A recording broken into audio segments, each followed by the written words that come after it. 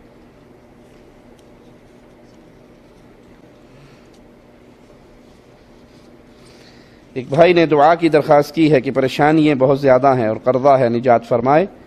اللہ سے دعا کریں اللہ ان پریشانیوں سے نجات دے، اللہ ہر مسلمان کی پریشانیاں دور فرمائے، ہر مسلمان کو اپنے فضل سے، اپنے انعام سے نوازے۔ لیکن جو انسان پریشانیوں میں ڈوبا ہوا ہو، قرضوں کے تحت ڈوبا ہوا ہو، اس کو رسول اللہ صلی اللہ علیہ وسلم کا ایک فرمان یاد رکھنا چاہیے۔ پیارے حبیب علیہ الصلوۃ والسلام نے فرمایا جو استغفار کو لازم پکڑ لے، تسبیح بنا لے، استغفر اللہ رب اغفر لی، اللہم اغفر لی، استغفر اللہ العظیم الذی لا الہ الا هو الحی القیوم واتوب الیہ، جو بھی الفاظ اسے استغفار کے یاد ہوں اس کو روٹین بنائے، اس کو کثرت سے پڑھے، تو اس کا نتیجہ کیا نکلے گا؟ اللہ اس کے تمام غم، دکھ، پریشانیوں کو دور فرما دے گا۔ تو صرف مولوی صاحب سے دعا کروا کے چھٹی نہ کر لیں کہ مولوی صاحب سے کہا اور انہوں نے دعا کر دی اللہ خیر کرے گا۔ اس وظیفے کو اپنی روٹین بنائیں، اپنی عادت بنائیں۔ وہ اللہ رحمان ہے، وہ اللہ رحیم ہے، وہ پسند کرتا ہے کہ لوگ اس سے معافی کا سوال کریں، اور جو اللہ سے معافی مانگتا ہے اللہ اس کے گناہوں کو بھی معاف کرتا ہے، اللہ اس کے لیے رزق کو بھی کشادہ کرتا ہے، اللہ اس کے غموں کو بھی دور فرماتا ہے۔ بیرون ملک بیوی کے بغیر کتنا ٹھہرنا چاہیے؟ اس کی مدت واضح کریں، 1 سال، 2 سال یا اس سے بھی زیادہ؟ لگتا لڑکے آئیو کرو، 2 سال سے بھی زیادہ کی، یعنی جان چھوٹی بھی جب تک باہر بیٹھا ہوں آرام سے پھاپھا سے بچا ہوا ہوں۔ انا للہ و انا الیہ راجعون۔ بعض دفعہ یہ سوال کرتے ہیں صرف ٹٹولنے کے لیے، ماننے کے لیے نہیں۔ تو جس سوال کا آپ کو پتہ ہو اور آپ نے اس پہ عمل نہ کرنا ہو، کم از کم وہ سوال نہ کریں، تاکہ آپ پہ تو حجت قائم نہ ہو نا۔ ایک بندہ وہ ہے جس کو علم نہیں ہے، وہ لگا ہوا اپنا کام چلا رہا ہے، بے علمی کی وجہ سے ہو سکتا ہے اللہ اسے معاف کر دے، لیکن جب وہ سوال کر کے اس کا علم حاصل کر لے اور پھر نہ عمل کرے تو حجت تمام ہوگی اس پہ۔ سیدنا عمر رضی اللہ عنہ وارضاہ امیر المومنین نے مجاہدین کے لیے جو قانون ارشاد فرمایا تھا، جاری کیا تھا، وہ یہ تھا کہ 4 مہینے کے بعد مجاہد میدان جہاد سے واپس اپنے گھر میں اپنے اہل و عیال کے پاس آتا تھا۔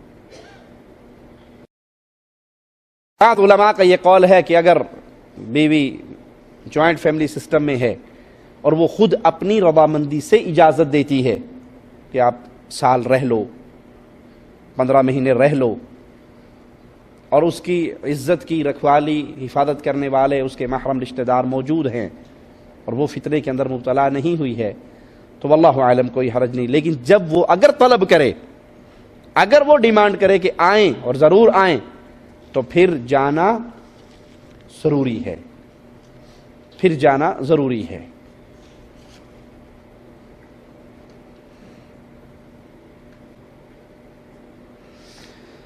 کسی بھائی نے تبلیغی جماعت کے بارے میں پوچھا ہے کہ جو نکلتے ہیں 15-20 بندے مسجد میں قیام کرتے ہیں، ان کے بارے میں صحیح تفصیل سے بتائیں۔ اس مسئلے کو کئی دفعہ بیان کیا جا چکا ہے، لیکن ہو سکتا ہے کچھ نئے ساتھی آئے ہوں۔ مسلمان پہ اللہ کے دین کی تبلیغ کرنا واجب ہے، ہر مسلمان پہ، یہ مولویوں کا کام نہیں، ہر مسلمان پہ۔ جو مسلمان ہے اسے پیارے نبی صلی اللہ علیہ وسلم کا کوئی بیان، کوئی فرمان، کوئی ارشاد، کوئی حدیث ملتی ہے پہنچتی ہے تو اس پہ لازم ہے کہ اس کو آگے اپنی استطاعت کے مطابق پہنچائے. خامند کو پتہ لگا وہ بیوی کو بتائے، باپ کو پتہ لگا وہ اولاد کو بتائے، بھائیوں کو پتہ لگا وہ اپنے بھائیوں کو بتائیں، اپنے گھر کو، اپنے قبیلے کو، اپنی قوم کو، اپنے معاشرے کو، اپنے ماحول کو، اپنی بستی کو، اس میں دین کی دعوت دینا پہنچانا لازم ہے. رہا ماجرا کہ کوئی ایک بستی سے اٹھ کے دوسری بستی میں، دوسری بستی والے پہلی بستی میں، مکہ والے مدینہ، مدینے والے مکہ، جدے والے طائف، طائف والے جدہ. اس کی مثال رسول اللہ صلی اللہ علیہ وسلم کی زندگی سے، صحابہ کرام کی زندگی سے نہیں ملتی. آپ نے جس کو بھیجا اس علاقے میں مستقل رہنے کے لیے بھیجا. سیدنا معاذ کو بھیجا تو یمن کی طرف روانہ کیا، وہاں رہنے کے لیے. یہ چلت پھرت جو ہے، ایک شہر کے لوگ ریاض والے مکہ جائیں، مکہ والے ریاض آئیں. جو مکہ میں رہ رہے ہیں وہ مکہ والوں کو تبلیغ کریں، جو ریاض میں رہ رہے ہیں وہ ریاض والوں کو نصیحت کریں. پہلی بات. اس سے بڑی بات اس کو سمجھانے کے لیے میں ایک مثال دیتا ہوں تاکہ بات دل میں اتر جائے. ہمارے ہاں، ہمارے ملکوں میں، انڈیا پاکستان میں دودھ ڈور ٹو ڈور دینے آتا ہے نا، کیا کہتے ہیں اسے؟ گوالا، دودھی. یہ کام اچھا ہے یا برا؟ اس کی محنت کیسی ہے؟ وہ اذانوں سے پہلے نکلتا ہے، کھیت میں جاتا ہے، بھینسوں کا دودھ بھانے پہ جاتا ہے، وہاں سے دودھ دوتا ہے، دودھ اٹھاتا ہے، پھر آدھا کلو اس کو، ایک پاؤ اس کو، کلو اس کو، 1.5 کلو اس کو وہ بانٹتا ہے. پیسے بھی نقد نہیں لیتا، پیسے بھی اسے مہینے کے بعد ملتے ہیں. تو وقت کی قربانی دے رہے ہیں نا یہ. اگر یہ جا کر دودھ نہ لائے تو ہر بندے کو خود جانا پڑے گا، محنت والی بات ہے. ایک ایک دروازے پہ رکتا ہے بیچارہ، سائیکل پہ تھوڑا سا چلتا ہے پھر اتر جاتا ہے، تھوڑا سا چلتا ہے پھر اتر جاتا ہے. تو اس کی محنت بہت زیادہ ہے، پیسہ بھی اپنا لگا رہا ہے، آپ سے مہینے کے بعد لے رہا ہے. وقت کی قربانی، مال کی قربانی. اگر یہی دودھ والا اپنے برتن نہ دھوئے، یا دودھ میں کیمیکل ڈال دے، یا دودھ میں زہر ملا دے، اور پھر آ کر ڈور ٹو ڈور یہ دودھ بانٹے، سب بچوں نے فیڈر پیے اور ساتھ ہی موشن لگ گئے، ساتھ ہی بھاگے، ہر باپ اپنے بیٹے کو لے کے ہسپتال بھاگ رہا ہے، اور شام کو اس کو آگے پکڑیں کہ تو نے یہ کیا کیا، خراب دودھ دیا ہمیں، تیرے برتن گندے تھے، اس میں زہر تھا، اس میں کیمیکل تھا، اس میں یہ تھا، اس میں وہ تھا. اور یہ کہے کہ اپنی بات نہ کیجئے، پہلے میری طرف دیکھیے میری محنت کتنی ہے. میں اذان سے پہلے نکلتا ہوں، میں مزرے میں جاتا ہوں، میں کھیت میں جاتا ہوں، میں بھینسوں کا دودھ نکالتا ہوں، میں سائیکل پہ ٹھنڈی بارش ہو، اندھیری ہو، طوفان ہو، 2 دن دودھ دینے آنا ہے. میری ڈیوٹی ہے، میری محنت، میرا وقت، میری قربانی، میرا پیسہ، یہ سارا کچھ دیکھیے. تو جس کا بچہ بیمار ہوا ہوگا وہ کیا کہے گا غصے میں؟ بھاڑ میں گئی تیری محنت. تیری محنت کو دیکھوں یا اپنے بیٹے کو دیکھوں؟ بھائی ٹھیک ہے تو ڈور ٹو ڈور آ کے دودھ دے رہا ہے، لیکن جو چیز تو سپلائی کر رہا ہے وہ تو خراب ہے. چیز خراب سپلائی کرنے کی وجہ سے تیری محنت ساری بیکار، اس کی کوئی قیمت نہیں لگے گی. تو ہم کہتے ہیں تبلیغی جماعت والے پیارے بھائی، ان کی وقت کی قربانی بڑی عظیم ہے، مال کی قربانی بڑی عظیم ہے. اپنا بیوی بچوں کو چھوڑنا، گھر بار کو چھوڑنا، باہر نکلنا، گرمی سردی طوفان بارش، بسترے اٹھا کر گردنیں جھکا، یہ ساری محنت بڑی اچھی ہے. جو چیز وہ سپلائی کر رہے ہیں ڈور ٹو ڈور وہ کیا ہے؟ دیکھنے والی بات، جو چیز وہ سپلائی کر رہے ہیں، جو دروازوں پہ جا کر لوگوں کو بلا کر مسجد میں اکٹھا کر کے پڑھا کیا رہے. اگر تو قرآن کا ترجمہ پڑھائیں تو ہم خود جانے کے لیے تیار، اہلاً و سہلاً، سب جائیں سب سنیں. اگر وہ بخاری شریف سے درس دیں حدیث کا، سب سننے کے لیے تیار. وہ دیتے ہیں مولانا زکریا صاحب کی فضائل اعمال کا درس. فضائل اعمال جس کو مولانا زکریا صاحب نے لکھا، وہ شرکیہ واقعات سے بھری پڑی ہے، شرکیہ عقائد سے بھری پڑی ہے. وحدت الوجود کا عقیدہ اس کے اندر موجود ہے، غیر اللہ سے فریاد کرنے کا عقیدہ اس کے اندر موجود ہے. صفحہ 558 فضائل صدقات حصہ 2 کتب خانہ فیضی لاہور کی چھپی ہوئی، ہر پریس کی الگ الگ پیج ہوتے ہیں. کتب خانہ فیضی لاہور کی جو چھپی ہے اس پہ مولانا ذکریہ صاحب عقیدہ وحدت الوجود جو صوفیوں کا عقیدہ ہے کہ نعوذ باللہ ہر چیز ہی اللہ ہے، اس عقیدے کو بیان کرتے ہوئے کہتے ہیں یا اللہ معاف فرمانا، جھوٹا ہوں، کچھ نہیں ہوں، تیرا ہی ذل ہے، تیرا ہی وجود ہے، میں کیا ہوں؟ کچھ نہیں ہوں، جو تو ہے وہ میں ہوں۔ یہ شرک کا عقیدہ ہے۔ اس عقیدے کے آنے کے بعد اب کوئی یہ کہے کہ ان کی محنت تو دیکھو، ہم کہیں گے جب شرک آ جاتا ہے تو ساری محنتیں برباد ہو جاتی ہے۔ عاملۃ ناصبہ تصلی نارا حامیہ، محنت کر کر کے گردنیں جھکی ہوں گی لیکن یہ سارے اعمال برباد کر دیے جائیں گے اور جہنم کا ایندھن بنا دیا جائے گا۔ کیوں؟ اگر عقیدہ شرک موجود ہے۔ مولانا صاحب اس کے اندر ایک سخی کا واقعہ لکھتے ہیں، فوت ہو گیا، لوگ اس کی قبر پہ گئے زیارت کے لیے، اونٹ پہ سوار ہو گئے، صاحب قبر اونٹ والے کے خواب میں آیا اور کہا تم میری قبر پہ آئے ہو، خالی پیٹ جاؤ تو اچھا نہیں لگتا، یہ اونٹ مجھے دے دو، اس کے بدلے میں اصیل اونٹ میرے گھر کھڑا ہے وہ تم لے لو۔ خواب ہی میں سودا ڈن ہوا۔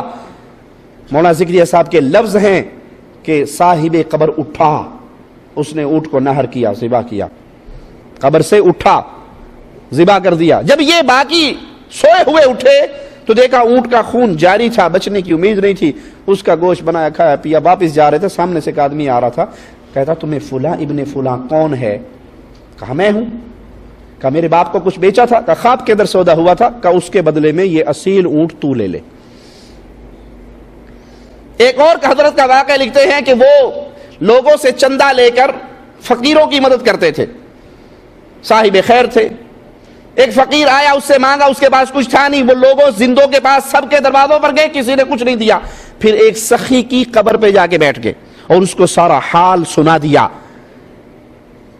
واپس آئے، اپنے پاس سے کشرفی آدھی توڑ کے اسے دے دی، آدھی پاس رکھ لی۔ خواب کے اندر قبر والا آیا، کہنے لگا میں نے تیری ساری بات سن لی تھی، مجھے جواب دینے کا امر نہیں تھا، اجازت نہیں تھی کہ میں تجھے جواب دوں، سن لی تھی میں نے۔ اب میرے گھر والوں کے پاس جو اسی کو چولہا پھاڑو، چولہے کے نیچے ایک مرتبان دفن ہے، اس میں خزانہ ہے، وہ لے کے اس فقیر کو دے دو۔ مولانا صاحب کے دو لفظوں پہ غور کیجئے، صاحب قبر اٹھا اونٹ ذبح کرنے والے قصے میں، اور ادھر کہہ رہے ہیں قبر والے نے کہا میں نے تیری بات سن لی تھی، جواب دینے کی اجازت نہیں تھی۔ قرآن کہتا ہے اموات غیر احیاء وما یشعرون ایان یبعثون، یہ جو قبر میں دفن ہو گئے یہ مردے ہیں، یہ زندہ نہیں ہیں، انہیں تو یہ بھی شعور نہیں ہے کہ اٹھایا کب جانا ہے۔ تو پیارے بھائی محنت بہت ہے، کاوش بہت ہے، خدمت بہت ہے، مال کی قربانی، وقت کی قربانی، لیکن اصل بات کیا ہے کہ پیش کیا کر رہے ہو، سپلائی کیا کر رہے ہو۔ بشر کی لکھی ہوئی کتاب وہ بھی جو غلطیوں سے بھری پڑی ہے، بشر کی لکھی ہوئی کتاب اور وہ کتاب جس کے اندر شرکیہ واقعات ہیں، قبر پرستی کی دعوت ہے، مردوں سے مانگنے کی دعوت ہے، تو جب شرک داخل ہو جاتا ہے پھر کوئی محنت بھی قبول نہیں ہوتی۔ کیا مقتدی کو امام کے پیچھے سورۃ فاتحہ پڑھنی چاہیے؟ ضروری ہے جی، رسول اللہ صلی اللہ علیہ وسلم کا فرمان ہے لا صلاۃ لمن لم یقرأ بفاتحۃ الکتاب، جو فاتحہ نہیں پڑھتا اس کی نماز نہیں ہوتی۔ کچھ لوگ جنازے کو زمزم کے پانی سے غسل دیتے ہیں، تو کیا یہ صحیح ہے؟ پیارے بھائی زمزم سے غسل دے لو، کہیں اور کا پانی ملے اس سے بھی غسل دے لو، عمل ٹھیک ہوں گے تو کام بنے گا، عمل ٹھیک نہیں ہے تو کام۔ رئیس المنافقین، کیا رسول اللہ صلی اللہ علیہ وسلم نے اس کا جنازہ نہیں پڑھا دیا تھا؟ رئیس المنافقین، کیا اس کو اپنی قمیض نہیں عطا فرما دی تھی؟ اس کے باوجود معافی ہوئی اس کی۔ قیامت کے دن معافی کا دار و مدار عقیدہ توحید پر ہے، لا الہ الا اللہ پر ہے۔ لیکن خاص کو یہ اعتقاد رکھے کہ زمزم کے پانی سے غسل دینے کے بعد تو فائدہ ہوگا، ہمارے علم میں ایسی کوئی روایت نہیں ہے۔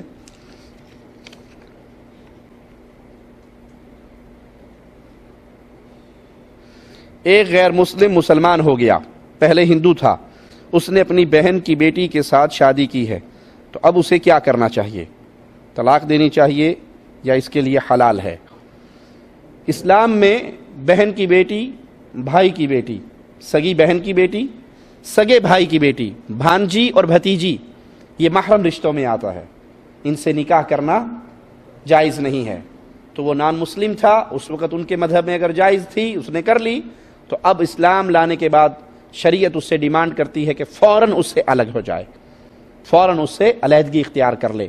بھانجی، بھتیجی، پھوپھی، خالہ، یہ وہ رشتے ہیں جن کے ساتھ نکاح حرام ہے اسلام میں۔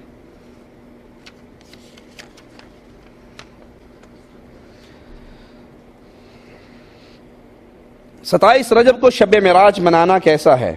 اس کے متعلق کہ یہ شب نبی صلی اللہ علیہ وسلم اور صحابہ کرام نے منائی یا یہ بدعت ہے؟ لیکن جواب میں کچھ حضرات کہتے ہیں کہ ہم کون سا کوئی برا کام کر رہے ہیں، ہم تو اس واقعے کو یاد کرتے ہیں اور نوافل اس رات کو ادا کرتے ہیں۔ 27 رجب شب معراج منانا بدعت ہے، رسول اللہ صلی اللہ علیہ وسلم نے نہیں منائی، آپ کے صحابہ کرام نے بھی نہیں منائی، نہ یہ چیز رسول اللہ صلی اللہ علیہ وسلم سے ثابت ہے اور نہ آپ کے پیارے صحابہ سے ثابت ہے۔ لوگوں کا یہ کہنا کہ حرج کیا ہے، کام تو اچھا کر رہے ہیں، ایک ہی حرج کافی ہے، اس پوری عبادت کو برباد کرنے کے لیے ایک ہی حرج کافی ہے کہ اگر یہ کام اچھا ہوتا تو کیا رسول اللہ صلی اللہ علیہ وسلم چھپا کے جاتے؟ آپ کہتے ہیں یہ کام اچھا ہے، تو آئیے پہلے دربار رسالت سے پوچھ لیتے ہیں، فرمان محمد علیہ السلام کو دیکھ لیتے ہیں، جتنے اچھے کام تھے پیارے نبی نے خود فرمایا کوئی ایسا عمل نہیں جو تمہیں جنت میں لے جا سکے الا یہ کہ میں بتا چکا ہوں، کوئی ایسا عمل نہیں جو تمہیں جہنم سے بچا سکے الا یہ میں بتا چکا ہوں۔ اگر یہ اچھا ہے، آپ مانتے ہو اور آپ کا یہ یقین ہے کہ اللہ کے نبی صلی اللہ علیہ وسلم رسالت کا حق ادا کر کے گئے ہیں، اور یہ اچھا کام تبھی ہوگا جب اللہ نے کہا ہوگا، تو اللہ کا بھیجا ہوا اچھا کام کیا نعوذ باللہ رسول اللہ نے چھپا لیا؟ یا آپ کا یہ عقیدہ ہے کہ نبی نے تو نہیں چھپایا لیکن نعوذ باللہ ثم نعوذ باللہ نبی کو پتہ ہی نہیں لگا، پتہ ہی ہمیں لگا ہے؟ دو میں سے ایک بات ہے نا۔ مان لیجئے کہ شب معراج منانا، پہلی بات تو اس کی یہ تاریخ، اس کے اوپر اختلاف کا انبار ہے کہ کس رات کو ہوئی، وہ تاریخ کیا تھی، یہ تاریخ بھی ڈن نہیں ہے، مان بھی لے تاریخ کو، اس پہ جھگڑا نہ بھی کریں، اس کی تحقیق نہ بھی کریں، تو دو میں سے کوئی ایک بات آپ کو ماننی پڑے گی، یا تو یہ ماننا پڑے گا کہ نعوذ باللہ رسول اللہ صلی اللہ علیہ وسلم نے اس اچھے کام کو چھپا لیا، صحابہ کو نہیں بتایا، کیونکہ احادیث خالی ہیں، نہ پیارے نبی نے منائی نہ صحابہ کرام نے منائی، کسی صحیح حدیث کے اندر اس کا کوئی ذکر نہیں ہے، موضوع من گھڑت روایات ہیں۔ نمبر دو، اگر آپ یہ کہتے ہو کہ نہیں ایسا تو ہمارا ایمان نہیں ہے کہ ہم یہ کہیں کہ اللہ کے نبی صلی اللہ علیہ وسلم نے نعوذ باللہ چھپا لیا، پھر دوسری بات مانو کہ نبی کو پتہ نہیں لگا، آپ کو پتہ لگا ہے، آپ پہ کون سی وحی آئی ہے، تو یہ بدعت ہے، اس کا منانا جائز نہیں ہے۔ گاڑی بینک سے قسطوں پر لینی جائز ہے یا نہیں؟ سود کا کاروبار کرنے والے جو بینک ہیں، سودی معاملات والے، ان کے ساتھ معاملات نہیں کرنے چاہیے، ان سے اپنے دامن کو بچا کے رکھنا چاہیے۔ نمبر دو، کسی ایسے بینک سے، اسلامی بینک سے اگر آپ گاڑی لیتے ہیں قسطوں پہ، اس شرط کے ساتھ کہ آپ کی گاڑی کی قسط اگر 1 مہینہ شارٹ ہو جاتی ہے یا 2 مہینے، تو بینک والے آپ سے پلنٹی نہیں لیتے، منتھلی 1000 روپیہ 1000 ریال مثلا ڈن ہے آپ کی قسط، لیکن 1 مہینے نہ دینے کی صورت میں آپ کو 1050 دینے پڑیں، 1100 دینے پڑیں، تو یہ 50 اور 100 سود ہے۔ اگر کوئی یہ شرط لگاتا ہے تو پھر اس بینک سے معاملہ نہیں کیا جا سکتا۔ جیسے سعودی عرب کے بینک ہے، یہاں اگر آپ 3 قسطیں نہیں ادا کرو گے تو آپ کی گاڑی چھین لیں گے، یہ ٹھیک ہے، لیکن آپ کے ساتھ جو ریٹ ڈن ہو گیا ہے اس سے آگے پیچھے نہیں ہوگا۔ ایک بینک والوں سے ہماری بات ہوئی، وہ کہنے لگے جی وہ ہم لیتے تو ہیں سود، لیکن ایک مولوی صاحب نے فتویٰ دیا ہے کہ آپ لے کے ہمارے مدرسے کے اکاؤنٹ میں ڈال دیا کرو۔ تو کان یہاں سے پکڑو یا یہاں سے پکڑو، ماجرا ایک ہی۔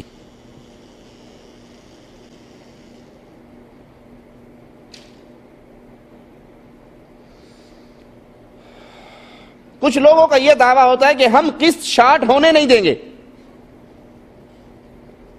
مان لیتے ہیں آپ کی بات کہ آپ ہر مہینے جا کر قسط ٹائم پہ جمع کروائیں گے، شارٹ ہونے نہیں دیں گے، لیکن آپ نے وہ ایگریمنٹ تو سائن کیا جو سودی تھا، اس کا گناہ تو ملے گا. لہذا اگر یہ شرط موجود ہو تو اس بینک کے ساتھ معاملہ نہیں کرنا چاہیے. کیا نماز میں پاؤں کے ساتھ پاؤں ملانے چاہیے؟ جی، پاؤں کے ساتھ پاؤں ملانا رسول اللہ صلی اللہ علیہ وسلم کی احادیث کی روشنی میں آپ کی سنت ہے. آپ حکم دیا کرتے تھے نماز کھڑے. آپ نے دیکھا نا، یہاں بھی سعودی عرب میں امام صاحب حکم دیتے ہیں قریب ہو جاؤ، درمیان کا خلل دور کر لو، صفیں سیدھی کر لو. وہ بیچارے کہتے ہیں، پیچھے کوئی مانے یا نہ مانے، امام کا بات تو اس کا حکم تو کہنا ہی ہے. تو نبی صلی اللہ علیہ وسلم صفوں کو ایسے سیدھا کرتے جیسے جنگ کے اندر صفیں سیدھی ہوتی تھی، ویسے ہی نماز کی صفیں سیدھی ہوتی.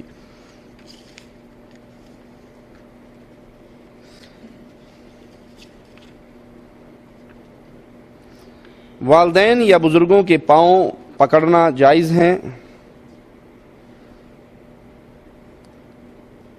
آپ کے والدین بیٹھے ہوئے ہیں اور آپ ادب سے محبت سے ان کے پاؤں دباتے ہیں، خدمت کرتے ہیں، انشاءاللہ اس میں کوئی حرج نہیں.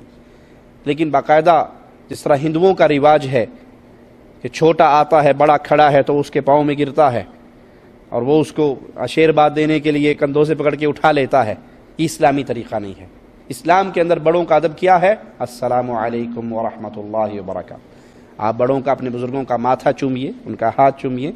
اور وہ بیٹھے ہیں اور آپ ان کا خدمت کرنے کے لیے پاؤں دبا رہے ہیں، رکوع سجود کی کیفیت نہ بنے تو اس میں انشاءاللہ کوئی حرج نہیں. کیا بینک میں نوکری کرنا جائز ہے؟ اگر بینک سود والا ہے اور سودی ماجرا کرتا ہے تو اس کے اندر نوکری کرنا ناجائز ہے. نوکری کسی بھی قسم کی ہو، وہ اس میں جھاڑو دینے والا ہو یا باڈی گارڈ ہو یا مینیجر صاحب ہوں یا کلرک صاحب ہوں، جو بینک کے اس سودی نظام کا حصے دار بنا ہے وہ حرام کا کام کر رہا ہے. کوئی کہہ سکتا ہے کہ جناب ہم تو گناہ کا کام نہیں کرتے، محنت کر کے پیسے لیتے ہیں. پیارے بھائی، آپ اس نظام کا حصہ بن چکے ہیں جو نظام اسلام کے خلاف ہے. اس کو مثال دے کے آپ ایک شراب خانے پہ فٹ کر لیجیے. ایک شخص ہے وہ شراب کی دکان پہ نوکری کر رہا، خود شراب نہیں پیتا، لاتا ہے تلاجے میں رکھتا ہے، سیل کر دیتا ہے، پیسے اکاؤنٹ میں ڈال دیتا ہے، خود تو نہیں پیتا. کہ اس کا کام حلال ہے؟ حرام ہے، کہ اس برائی کا حصہ بنا ہوا ہے. بینک کے اندر جاب کرنے والا اگرچہ سود کہتا ہے مباشر ڈائریکٹ، میں تو سود نہیں لے رہا، لیکن وہ اس نظام کا حصہ ہے یا نہیں؟ اس برائی کا حصے دار ہے. ڈاکٹر اسرار صاحب کے عقیدے کے بارے میں کسی بھائی نے پوچھا ہے. ڈاکٹر اسرار صاحب تصوف کے قائل تھے، وحدت الوجود کے قائل تھے. ان کی کتاب ام المصبحات، اس کے اندر وہ کھل کے عقیدہ وحدت الوجود کو تسلیم کرتے تھے. ہمارے سامنے ان کی اس عقیدے سے برات کی کوئی دلیل نہیں ہے.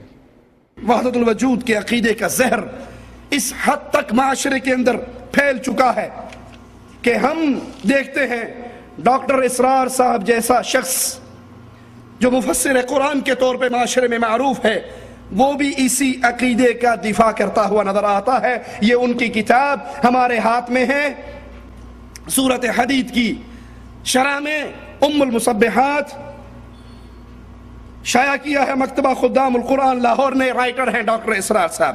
اپنی اس کتاب کے صفحہ 88 پر ڈاکٹر صاحب کہتے ہیں حقیقت و ماہیت وجود کے اعتبار سے خالق اور مخلوق کا ایک وجود ہے. خالق اور مخلوق کا ایک وجود ہے. کائنات میں وہی وجود بسیط صلاحیت کیے ہوئے ہے، لیکن جہاں تعین ہوگا تو وہ پھر غیر ہوئے، اس کا عین نہیں. چنانچہ ان کا کہنا ہے کہ یہ کائنات کا وجود ایک اعتبار سے اللہ کے وجود کا عین ہے. کائنات کا وجود، یاد رکھنا، کائنات میں جانور بھی ہیں، غلیظ جانور بھی ہیں، کتا اور سور اور خنزیر بھی ہے، فاحشات عورتیں بھی ہیں، گندے مرد بھی ہیں، شراب اور موسیقی کے آلات بھی ہیں. کہا یہ کائنات میں جو کچھ ہے وہ ایک اعتبار سے اللہ کے وجود کا عین ہے اور دوسرے اعتبار سے غیر ہے. فرماتے ہیں یہ ابن عربی کا نظریہ ہے. صفحہ 91 پر کہتے ہیں شیخ ابن عربی کے بارے میں، یہ آپ کا شیخ ہوگا، ہمارا شیخ نہیں ہے. جس ظالم کا یہ عقیدہ کہ خالق اور مخلوق کو جو ایک جانے وہ مومن، وہ مواحد، اور جو خالق اور مخلوق میں فرق کر کے کہے خالق اور ذات ہے مخلوق اور چیز ہے، وہ کافر ہوتا ہے آپ کے مذہب میں۔ یہ آپ کا شیخ ہے، ہمارا نہیں۔ کا شیخ ابن عربی کے بارے میں میں عرض کر چکا ہوں کہ جہاں تک حقیقت و ماہیت وجود کے بارے میں ان کی رائے کا تعلق ہے، میں اس سے متفق ہوں اور میرا بھی یہی مسلک ہے۔ بہرحال میرے نزدیک کم سے کم یہ مقام ایسا ہے، هو الاول والآخر والظاہر والباطن، کہ اس کی بے تکلف اگر تعبیر و تفسیر ہو سکتی ہے تو وحدت الوجود کے حوالے ہی سے ہو سکتی ہے۔ وہ ڈاکٹر اسرار صاحب کا اعلان سنیے، ان کی کتاب ہمارے ہاتھ میں موجود ہے، جو لینا چاہے لے سکتا ہے، جو دیکھنا چاہے دیکھ سکتا ہے۔ مکتبہ خدام القرآن لاہور کالج سے، قرآن کالج لاہور سے شائع ہوئی ہے۔ کہتے ہیں جو عقیدہ ابن عربی کا ہے وہی عقیدہ حقیقت ماہیت وجود کے بارے میں میرا ہے۔ جیسے وہ بھی یہ کہتا ہے کہ اللہ اور اس کی مخلوق کو دو کہنے والا کافر ہے، ایک کہنے والا مومن ہے، کہا میں اس کے ساتھ متفق ہوں، میرا بھی وہی عقیدہ ہے جو اس کا۔ آپ کو ابن عربی کا مسلک، اس کا نظریہ مبارک ہو، مگر اہل ایمان ابن عربی اور آپ کے مسلک کو ماننے کے لیے تیار نہیں ہوں گے۔ کیوں؟ کیونکہ ابن عربی خالق اور مخلوق کے وجود کو دو ماننے والے کو کافر و مشرک کہتا ہے اور ایک ماننے والے کو مومن کہتا ہے۔ معنی نعوذ باللہ ثم نعوذ باللہ یہ ہوا جنات، شیاطین، کفار، حیوانات، سب کا وجود عین وجود رب ہے۔ لا حول ولا قوت الا باللہ۔ موتی والی تسبیح پڑھنے کے بارے میں کسی نے سوال کیا ہے۔ سنت طریقہ یہ ہے کہ ہاتھ کے ان انگلی کی پوریوں پہ تسبیح کی جائے، یہ سنت سے ثابت ہے۔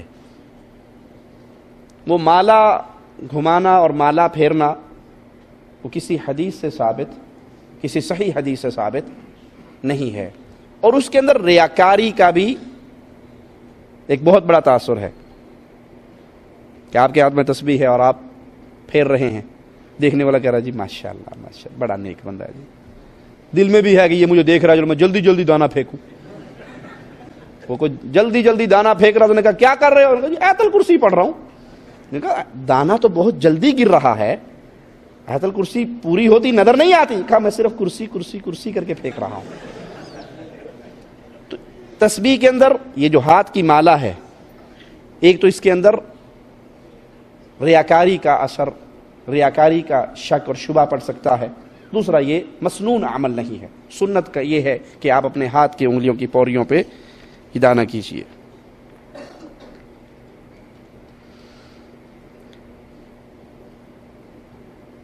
بالوں کے بارے میں کسی بھائی نے سوال کیا ہے کہ اگر وہ 40 دن زیادہ ہو جائیں اور جو مرد نے بال صاف کرنے ہوتے ہیں وہ نہ کرے تو کیا نماز قبول ہوگی؟ یہ فطرت کا عمل ہے، جس کو صاف کرنا فطرت کے اندر شامل ہے۔ نماز ایک الگ معاملہ ہے، ہمارا علم میں کوئی ایسی روایت نہیں کہ جو یہ کام 40 دن سے زیادہ ہو جائے تو اس کی نماز قبول ہونا بند ہو جائے گی۔ نماز ایک الگ عمل ہے اور یہ ایک فطرت کا عمل ہے۔ تو انسان مومن، خاص طور پہ مسلمان، وہ طہارت کو پسند کرتا ہے، صفائی کو پسند کرتا ہے۔ تو کیسے تسلیم کر لیا جائے کہ مومن ہو، نمازی ہو، اور وہ 40 دن تک 2 ریال 1 ریال خرچ کرنے کے لیے انتظار کرے کہ 40 دن سے پہلے میں نے ریال خرچ نہیں کرنا؟ مستحیل ہے۔ مومن صفائی کو پسند کرتا ہے، طہارت کو پسند۔ کسی کے کپڑے پرانے ہوں، کوئی عیب نہیں ہے، لیکن صاف ستھرے تو ہوں۔ یہی وجہ ہے آپ اہل ایمان اور اہل کفر میں فرق دیکھنا چاہیں، کفار نان مسلمز، ان کی بو سمیل دور سے آپ کو آئے گی، دور سے آئے گی۔ وہ جتنے مرضی پرفیوم لگائیں، عطر لگائیں، اور ایک مسلمان ماڑا یا بندہ وہ بیچارہ عید پہ بھی خوشبو لگائے تو اس کے اندر سے وہ بو نہیں آتی جو کفار کے اندر سے آتی۔ وہ 5 ٹائم وضو کرتا ہے۔ اور اس نماز کی مثال رسول اللہ صلی اللہ علیہ وسلم نے طہارت کی کتنی پیاری دی ہے کہ اگر کسی کے گھر کے سامنے نہر ہو، دن میں 5 مرتبہ اس میں غسل کرے، تو کیا اس کے جسم پہ کوئی میل رہے گا؟ جو 5 وقت وضو کر کے نماز پڑھتا ہے اس کے کھاتے میں اللہ کوئی گناہ بھی نہیں چھوڑتا۔ تو مومن صفائی کو پسند کرتا ہے، صفائی کرنے والا، صفائی کو چاہنے والا۔ جو شخص حادثاتی طور پہ مر جائے، یعنی ٹریفک کے حادثے میں مر جائے، اچانک موت ہو، تو اس کو موت کو کون سی موت کہیں گے؟ اچانک کوئی شخص مر جائے، اگر وہ ایمان کی حالت میں مرا ہے تو وہ خیر پہ مرا ہے، اگر وہ توحید پر مرا ہے تو انشاءاللہ اس کی یہ موت بھی اس کے لیے اللہ کے ہاں درجات کی بلندی کا سبب بن جائے گی. لیکن اگر اس کا عقیدہ ٹھیک نہیں ہے، میرے پیارے بھائیوں، اکثر درسوں میں ہم اس جملے کو بار بار دہراتے ہیں، کوئی تھک نہ جائے یہ جملے سن سن کے. اگر عقیدہ ٹھیک نہیں، آپ مکہ میں پیدا ہو، بیت اللہ میں آنکھ کھولیں، بیت اللہ میں پروان چڑھیں، بیت اللہ میں زندگی گزاریں، اور بیت اللہ سے آپ کا جنازہ نکلے، اگر عقیدے میں شرک ہوگا تو مرتے ہی جہنم کی کھڑکی کھلے گی. آپ ایمان کی حالت میں آنکھ کھولتے ہیں، مومن ہے، عقیدہ توحید درست ہے، آپ کو نصیب نہیں ہوا، اللہ نے نہیں مال دیا، نہیں استطاعت ہوئی کہ آپ بیت اللہ کی زیارت کریں، آپ دنیا کے کسی آخری کونے کے اندر بھی ہوں، موت ایمان پر ہوئی ہو، تو اللہ اپنی رحمت سے اہل ایمان کو ضرور جنت میں داخل کرے گا. یہ تمام فوائد اس کو ملیں گے جس کا ایمان ٹھیک ہوگا، جس کا عقیدہ ٹھیک ہوگا، کہ وہ یوں مرا تو اس کو یہ ہو گیا، یہ مرا تو یہ ہو گیا. مشرک اگر میدان مارکا کے اندر بھی مر جائے، حالت شرک پہ ہو، تو اس کا یہ جہاد بھی اسے کبھی بھی اللہ کی جنت میں داخل کرنے کا سبب نہیں بن سکتا. نماز وتر کتنی پڑھنی چاہیے اور دعائے قنوت کس وقت پڑھنی چاہیے؟ وتر 1 بھی ادا کر سکتے ہیں، 3 بھی ادا کر سکتے ہیں، 5 بھی ادا کر سکتے ہیں. جب آپ 3 پڑھیں تو اس کا افضل طریقہ یہ ہے کہ آپ 2 پڑھ کے سلام پھیر دیں اور پھر کھڑے ہو کے 1 رکعت ادا کریں. 3 اکٹھے پڑھنے ہیں تو تب بھی آپ رسول اللہ صلی اللہ علیہ وسلم کی حدیث کے مطابق مغرب کی مشابہت نہ کریں. 2 پڑھیں، مغرب میں 2 پڑھنے کے بعد تشہد بیٹھتے ہیں، لیکن وتر میں تشہد پہلا نہیں بیٹھیں گے، آخری تشہد بیٹھیں گے اور اس میں سلام پھیریں گے، مغرب کی مشابہت نہیں کریں گے. اور اسی طرح تیسری رکعت میں آپ حالت قیام میں ہی فاتحہ پڑھنے کے بعد، کوئی سورت پڑھنے کے بعد قنوت وتر کو پڑھ لیجئے. کچھ لوگ اس حدیث پر عمل کرنے کے لیے اور اپنے باطل عقیدے پہ برقرار رہنے کے لیے درمیان کی راہ نکالتے ہیں. وہ کیا کہ ان کے مذہب کے مطابق دوسری رکعت میں بیٹھنا ہی بیٹھنا ہے، پہلے تشہد میں بیٹھنا ہی بیٹھنا ہے، لیکن انہیں یہ بھی پتا ہے کہ اللہ کے نبی صلی اللہ علیہ وسلم کی حدیث ہے مغرب سے مشابہت نہ ہو، تو وہ پھر قنوت وتر پڑھنے سے پہلے اللہ اکبر کر کے رفع دین کریں گے اور پھر قنوت پڑھیں گے. ہم کہتے ہیں حضرت قربان جائیں آپ پر، جہاں رسول اللہ صلی اللہ علیہ وسلم نے زندگی بھر رفع دین نہیں چھوڑی، کسی صحیح حدیث میں نہیں کہ پیارے حبیب نے رکوع کو جاتے، رکوع سے سر اٹھاتے اور 2 رکعتیں پڑھ کے تشہد سے تیسرے کے لیے کھڑے ہوتے ہوئے آپ نے رفع دین نہ کی ہو. کسی صحیح حدیث میں اس دھرتی کے اوپر موجود جو روایات ہیں وہ ضعیف ہیں، ان پہ محدثین کو کلام ہے. صحیح سلسلۃ الذہب جو روایات ہیں وہ کرنے کی، جہاں نبی کریم نے کی وہاں کرتے نہیں. وہاں کرنے والوں کہتے یہ مکھیاں اڑان ڈے ہے، آپ کو نہیں پتا اصل میں وہ بت لے کر آیا کرتے تھے لوگ، یہ گھوڑوں کی دمیں ہلا رہے ہیں. یہ جملے سنے ہیں نا آپ نے، کہیں گھوڑوں کی دم ہل رہی ہے، کہیں مکھیاں اڑ رہی ہیں، کہیں وہ جو بت لایا کرتے تھے ان کو گرانے کے لیے رفع دین ہوئی تھی. اور اب آپ وتر کے اندر جو کر رہے ہو، آپ بھی گھوڑے کی دم ہلا رہے ہو. میٹھا میٹھا ہاپ ہاپ کوڑا کوڑا تھو تھو. جہاں سنت رسول ملتی ہے وہاں اپنے امام کے قول کو حجت بنا کے نبی کی حدیث کو چھوڑتے ہو، اور جہاں نبی کریم نے کی نہیں ہے وہاں اپنے پاس سے ویلڈنگ کر لیتے ہو. یہ اتباع مصطفیٰ کا جذبہ نہیں ہے. بچے کے پیدا ہونے کے کتنے دن کے بعد ختنہ کرنا چاہیے؟ اس کا عقیقہ 7ویں دن ہے، اسی دن اس کے بال صاف کرنے چاہیے. اگر بچہ صحت مند ہے تو اسی دن ختنہ بھی کر دی جائے تو انشاءاللہ کوئی حرج نہیں، لیکن اگر وہ لیٹ بھی کر دی جائے ختنہ کو تو انشاءاللہ کوئی حرج نہیں. سر پر بال بچے کے جب کاٹے جائیں عقیقے پر تو کتنی چاندی صدقہ کرنی چاہیے ان بالوں کے وزن کے برابر؟ 9 مسلم کی ختنہ کتنے دن میں کروانی چاہیے؟ اس کے دل میں پہلے ایمان کو پختہ ہونے دیں. یہ کام اتنا ضروری نہیں ہے کہ یہ کفر اور اسلام کے درمیان دیوار ہے. شیخ دکتور عریفی حافظہ اللہ اپنے ایک بیان میں بڑا عجیب قصہ بیان کرتے ہیں سعودی عرب کی کسی بستی کا. کچھ فلپائنی مسلمان ہوئے، وہ بدو انہیں اپنی گاڑی میں ڈال کے لے آیا مکتب دعوت جالیات میں اور کلمہ پڑھا دیا. کلمہ پڑھاتے ہی سب سے پہلے نہ وضو سیکھا بیچاروں نے، ابھی نہ غسل سیکھا، نہ نماز سیکھی، نہ کوئی دعا یاد کی. گاڑی میں ڈالا اور سیدھا ہاسپٹل.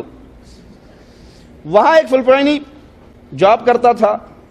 اس نے کہا کیا مسئلہ ہے؟ اس نے کہا پتہ نہیں، ہم تو مسلمان ہونے آئے تھے، یہ سعودی شیخ ہمیں گاڑی میں ڈال کے یہاں لے. انہوں نے کہا پتہ ہے یہ اب یہاں کیوں لائے ہیں؟ کہا نہیں ہمیں تو نہیں پتا. کہا ختنہ کروانے لائے ہیں. اعوذ باللہ استغفر اللہ. واپس اسے کہتے ہیں ہمیں مکتب لے کے جاؤ. انہوں نے مکتب لے آیا شیخ کے پاس کہ یہ تو ختنے کے لیے راضی نہیں ہے اور وہ کہتے ہیں کہ ہم تو اب مسلمان بھی نہیں ہوں گے اگر یہ کام ہونا ہے ضروری. تو اس نے کہا اگر مسلمان تو تم ہو چکے ہو, کلمہ پڑھ چکے ہو, اگر اب اسلام سے باہر نکلو گے تو منڈی کاٹ دیں گے, گردن کاٹ دیں گے, مرتد ہو گئے نا, مرتد کی سزا تو قتل ہے. کہا تمہارا عجیب دین ہے کہ اگر اس دین کے اندر آتے ہو تو ختنہ کرتے ہو, دین سے باہر نکلتے ہو تو گردن مار دیتے ہو.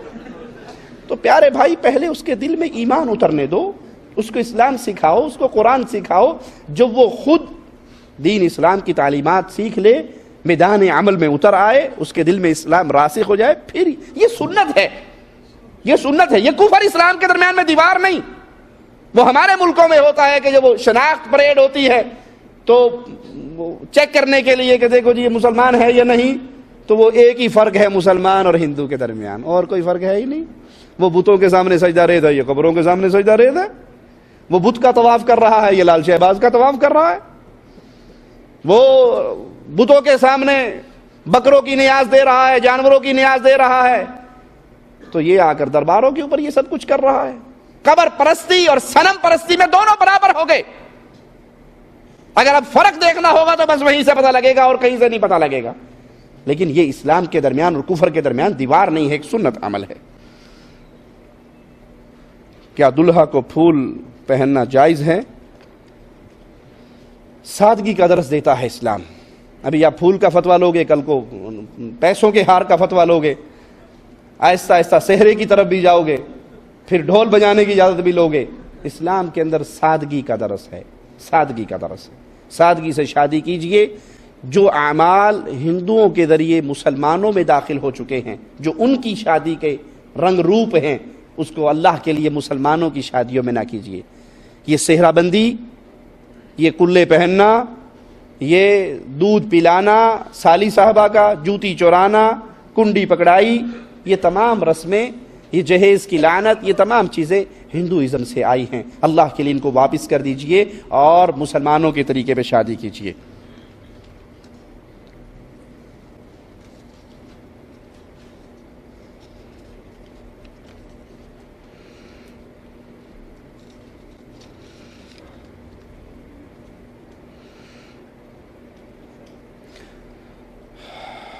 جو آدمی خود لذتی کا شکار ہے, کیا وہ جماعت کروا سکتا ہے؟ وہ بہت بڑے گناہ کا ارتکاب کر رہا ہے خود لذتی والا. اس لیے بہتر ہے کہ اس سے بہتر انسان جو قرآن میں اور دین میں اور عمل میں, طہارت میں اس سے بہتر ہو, وہ جماعت کروائے. ایک آدمی امام فرض نماز کے اندر ایک رکعت میں 2 سورتیں پڑھتا ہے,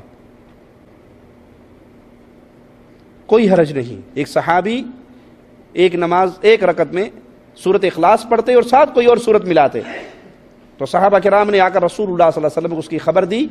تو آپ صلی اللہ علیہ وسلم نے اس سے پوچھا کہ تو ایسا کیوں کرتا ہے؟ تو کہنے لگے مجھے اس سورت سے پیار بہت ہے, اس میں اللہ کی توحید کا ذکر ہے, اللہ کی وحدانیت کا ذکر ہے, اس پیار کی وجہ سے میں اس کو پڑھتا ہوں. آپ نے فرمایا اس سورت سے تیرا یہ پیار تجھے اللہ کی جنت میں داخل فرما دے گا.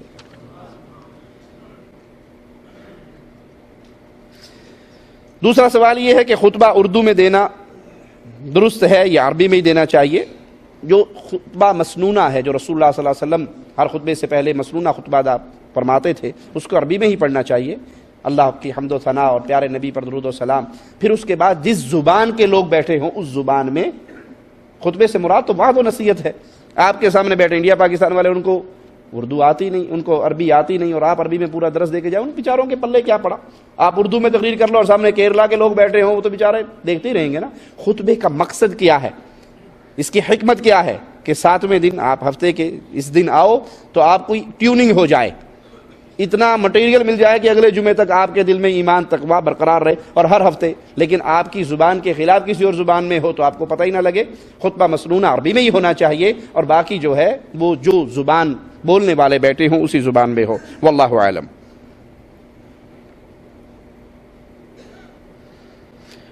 بھائی کہتا ہے کہ ٹوپی کے سلسلے میں پوری وضاحت کریں کہ آیا ٹوپی کے بغیر نماز تو ہو جاتی ہے لیکن ہمیشہ ٹوپی پہن کر رکھنا چاہیے؟ سنت رسول صلی اللہ علیہ وسلم عمامہ باندھنا ہے. کوئی سنت پہ عمل کرے جس پہ اجر پانا چاہے تو وہ عمامہ رکھے، وہ عمامہ باندھے. یہ سنت ہے پیارے نبی صلی اللہ علیہ وسلم کا. سیاہ رنگ کا عمامہ اللہ کے حبیب علیہ الصلوۃ والسلام باندھا کرتے تھے.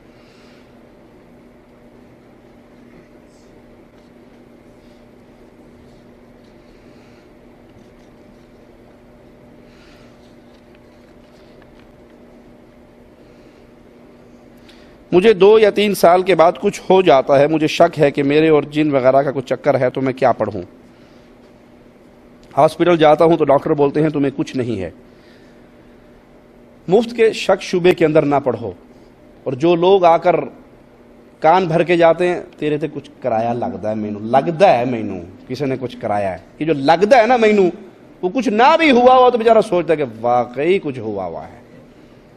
یہ لوگوں کی فضول باتیں ہیں. لیکن اگر آپ کو واقعی کچھ ایسے آثار نظر آتے ہیں جن سے جنات کی شرارت نظر آتی ہے یا جادو کے آثار ہیں، تو آپ کے لیے اور جادو کے ہر مریض کے لیے نسخہ کیمیا ہے پیارے حبیب محمد کریم صلی اللہ علیہ وسلم کا یہ فرمان کہ تم سورۃ بقرہ کی تلاوت کیا کرو.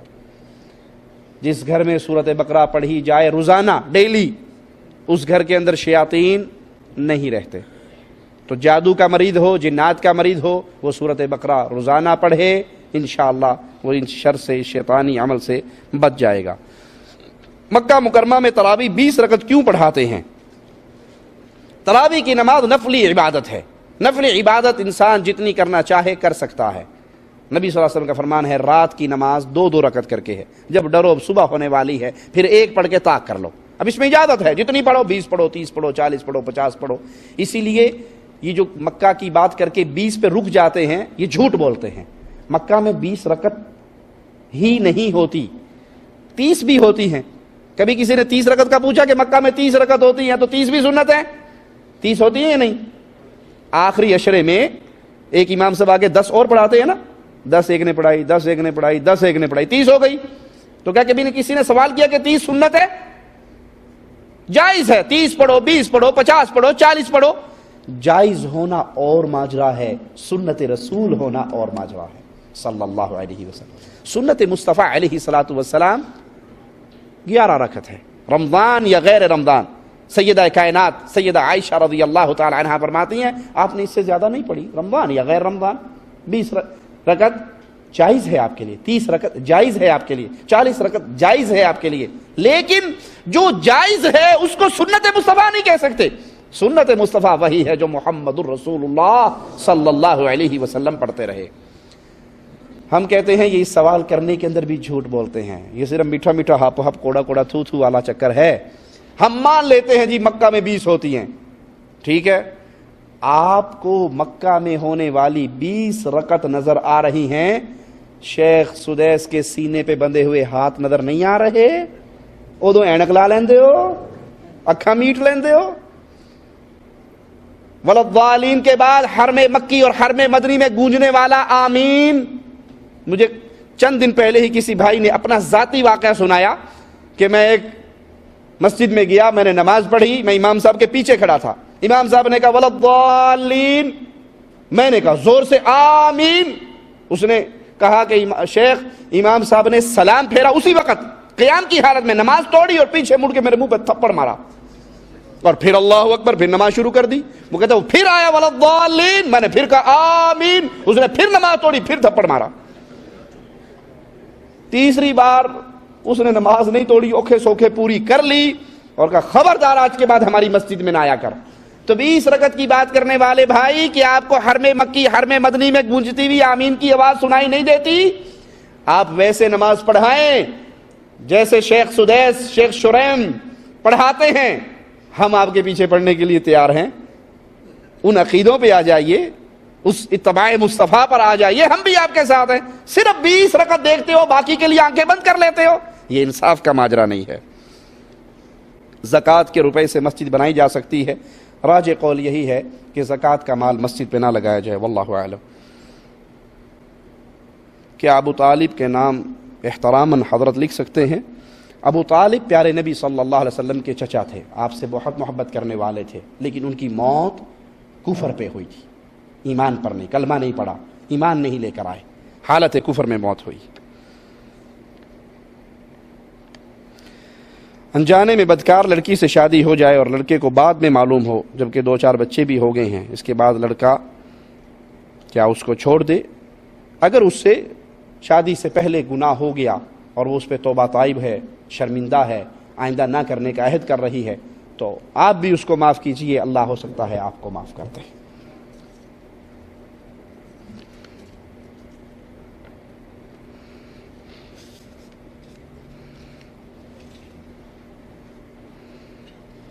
ایک شخص مر گیا لیکن اس کی پہچان نہیں ہو رہی کہ کافر ہے یا مسلمان، تو ایسے حالت میں مردے کے جنازے کا کیا کیا جائے؟ اسی لیے تو ہم کہتے ہیں بھائیو داڑھی رکھ لو، مرنے کے ٹائم پہ پتہ تو لگ جائے مسلمان ہے یا کراڑ ہے۔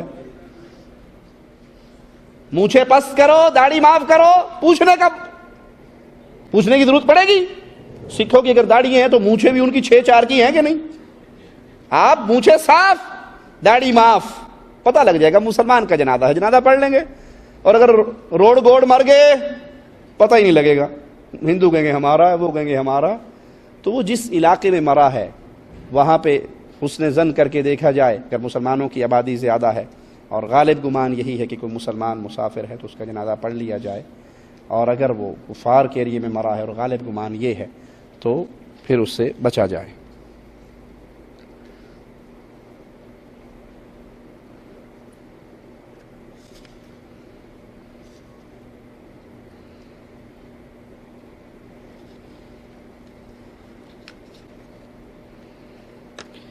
کسی بھائی کا سوال ہے کہ سید کے لیے صدقہ خیرات لینا جائز ہے؟ کیا سید ذات آل رسول میں سے ہیں؟ جی، سادات آل رسول ہیں تو ان کے لیے زکوٰۃ صدقہ لینا جائز نہیں ہے۔ اللہ سے دعا ہے اللہ ہماری خطاؤں کو معاف فرمائے، اللہ ہماری سیاہ کاریوں کو معاف فرمائے، اللہ ہمیں ایمان کا نور عطا فرمائے، اللہ ہمارے سینے کو ایمان کے نور سے منور فرمائے، جب تک زندہ رکھے ایمان پہ رکھے، جب موت دے تو اس حال میں دے اللہ ہم سے راضی ہو، ہم اپنے اللہ سے راضی ہوں۔ اے اللہ، تجھے تیرے پیارے ناموں کا واسطہ ہے، جیسے تو نے آج اپنے اس گھر میں مسجد میں ہمیں اکٹھا فرمایا، اللہ ہمیں پیارے حبیب محمد کریم فدا ہو ابی و امی صلی اللہ علیہ وسلم کے پڑوس میں جنت الفردوس میں اکٹھا فرمانا۔ اقول قولی ھذا واستغفر اللہ لی ولکم ولسائر المسلمین فاستغفروہ انہ هو الغفور الرحیم۔